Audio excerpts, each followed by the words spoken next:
매번 방학 끝나고 어떤 기분이 드셨나요? 다시 방학 시작하면 잘 보낼 수 있을 것 같고 그러지 않으셨나요? 두 가지 정도는 확실하게 정하고 루틴처럼 할 수 있게 해주셔야 돼요. 하루 계획표를 짜시면 절반도 못하고 아이랑 싸우다가 방학이 다 끝날 거예요. 지나고 보니 깨닫게 된 학년별로 꼭 미리 해두면 좋은 것들을 한번 알려드려 볼게요. 의외로 시간이 넉넉할 거예요.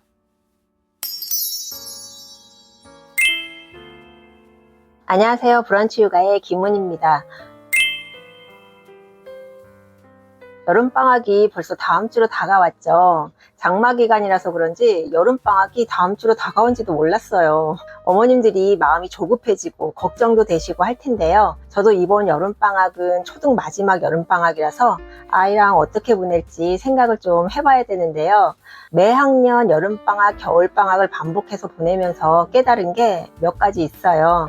오늘은 방학 기간을 어떻게 계획하면 좋을지 한번 말씀을 드려볼까 합니다. 매번 방학 끝나고 어떤 기분이 드셨나요? 만족한 방학을 보내신 적 별로 없으시죠? 매번 아쉽고 다시 방학 시작하면 잘 보낼 수 있을 것 같고 그러지 않으셨나요? 저도 그랬는데요. 저학년 방학 기간은 너무 힘을 주고 보내서 늘 아쉬웠다면 오히려 고학년 방학 기간은요, 나름 잘 보냈던 것 같아요. 잘 보냈다는 의미는 아이도 즐거워했고 저도 화가 좀 덜 났고요. 학기 시작되었는데 여러 가지 면에서 성과도 좀 보였다는 의미가 있겠죠. 일단 전 학년 통틀어서 방학 기간에 꼭 해야 할 일은요, 하루에 꼭 필요한 루틴을 세우셔야 돼요. 일어나는 시간이나 자는 시간이 학기 중보다는 한두 시간 여유는 있겠지만 엄청 늦게 일어나서 학원 다녀오고 또 쉬다가 저녁 먹고 숙제하고 게임하다가 늦게 자고 이렇게 반복을 쭉 하다 보면 일단 엄마도 속상하지만요, 아이는 제대로 놀았다는 느낌도 들지 않거든요. 평소처럼 학원도 갔고 숙제도 하고 했으니까. 그런데 또 평소처럼 잔소리 들어가면서 게임하고 유튜브를 봤을 테니까요. 평소랑 다를 게 없는 기분이 들겠죠. 대신 엄마는 방학인데 엄청 부족한 학습이 신경이 쓰입니다. 그래서 오전에 꼭 할 것과 오후에 할 것 두 가지 정도는 확실하게 정하고 루틴처럼 할 수 있게 해주셔야 돼요. 아이들이 스스로 계획표 짜고 실행하고 자기주도 아직은 힘들어요. 큰 테두리는 같이 짜주셔야 됩니다. 그리고 아이한테 방학 기간 꼭 가보고 싶은 곳이나 해보고 싶은 걸 물어보고 그거 딱 한두 가지만 하게 해줘도 엄마가 짠 엄청난 여행 계획보다는요, 더 좋아할 수도 있어요. 그리고 가족들끼리 지냈던 방학을 그리워하니까 초등 시기만큼은 아이도 즐거운 방학이 되어야 할 것 같고요. 가장 중요한 건 어머님들이 힘을 많이 빼셔야 돼요. 그래야 방학 끝나고 성과도 있고 아이도 지옥 같은 방학이 되지 않습니다.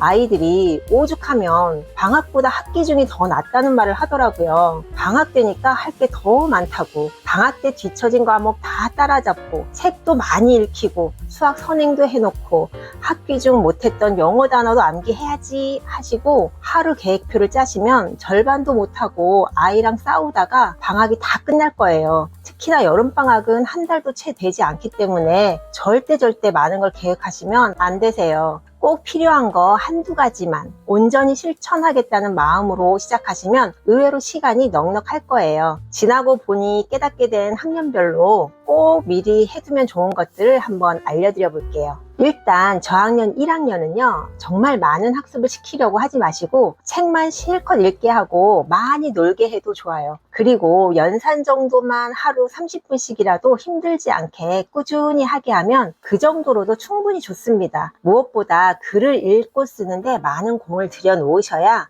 학년이 쭉 올라갈수록 어휘력도 필요하고요, 교과서 이해 능력도 필요하니까 책을 정말 많이 읽히시면 좋아요. 그리고 박물관 같은데 한두 군데 정도 방문해주는 정도만으로도 충분히 여름방학을 잘 보내실 수 있을 것 같아요. 2학년은 2학기에 구구단이 나오니까 미리 구구단을 시간 여유 있을 때 놀면서 암기해두면 좋을 것 같아요. 학기 중에 시간 쫓기면서 하면 부담스러우니까요, 요 정도만 해두셔도 괜찮습니다. 3, 4학년 같은 경우에는요, 수학만이라도 2학기 진도를 가볍게라도 쉬운 문제집을 풀어두는 게 좋아요. 저희 아이도 수학이 좀 약했었는데요, 제가 너무 선행하는 걸 싫어해서 복습만 시켰더니 학기 중에는 수학에 자신감이 좀 떨어지더라고요. 그래서 4학년 정도부터 방학 기간에 하나 한 학기 정도만 미리 문제집을 풀고 갔더니 자신감이 진짜 엄청 생기고 확실히 성적도 좋아졌어요. 자신감이 생기니까 못한다는 생각보다는 더 잘하고 싶은 생각을 더 많이 갖게 되더라고요. 그래서 수학은 한 학기 미리 예습 정도 하는 거 필요한 것 같아요. 그리고 영어 학습 격차가 정말 엄청 크거든요.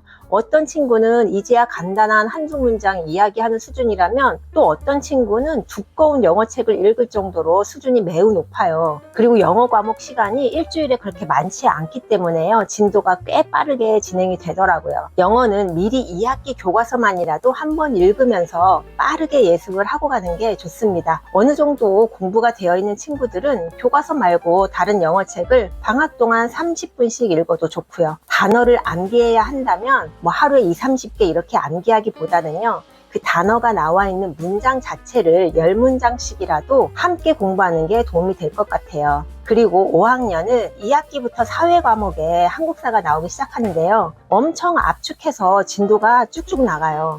그래서 아이들이 외우기에 급급하는데 잘 안 외워지고 힘들어합니다. 방학 때 이야기로 된 한국사 책 많으니까요. 한 4-5권 정도 되는 시리즈 한번 쭉 읽고 가면 괜찮습니다. 배경이 되는 이야기를 알고 있어야 한국사의 흐름을 이해하기가 쉽거든요. 학교 선생님들도 그런 말씀을 하세요. 학교 수업 시간에 한국사를 촘촘하게 다룰 시간이 부족하다고.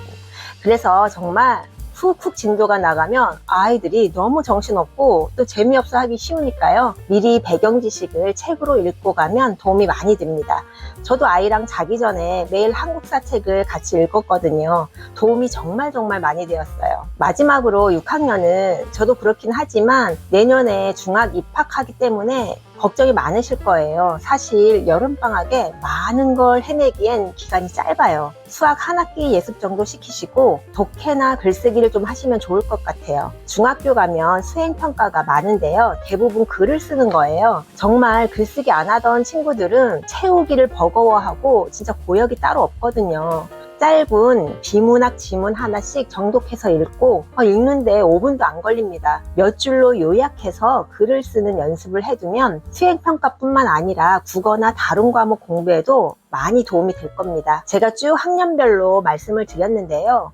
많아 보이지만 사실 학년별로 하면 2가지 정도씩 밖에 안 돼요. 오전, 오후 나눠서 실행하셔도 1-2시간이면 충분한 분량이고요. 그런데 학원 가고 식사하고 하는 시간들이 있고 또 중간에 쉬고 하면 이 정도라야 좀 여유 있고 편안하게 하루를 보낼 수 있을 거예요. 며칠 휴가도 가고 하실 거잖아요. 아이들이 아무것도 안 하고 있는 시간을 불안하게 보지 마시고 확실히 해야 할 것을 루틴처럼 실행하게끔만 해주시고 나머지 시간은 아이와 평소 못 가진 시간을 좀 가지셔도 좋을 것 같아요. 대신 스마트폰이나 게임은 시간을 제한해서 하게 하고 나머지 시간은 아이가 좀 뒹굴거리면서 한심하게 보여도 그냥 두시는 게 아이도 스스로 생각하는 시간도 되고 뭐 하고 놀지 하는 생각이란 것 자체를 하니까 멍한 시간을 좀 주셔도 괜찮아요.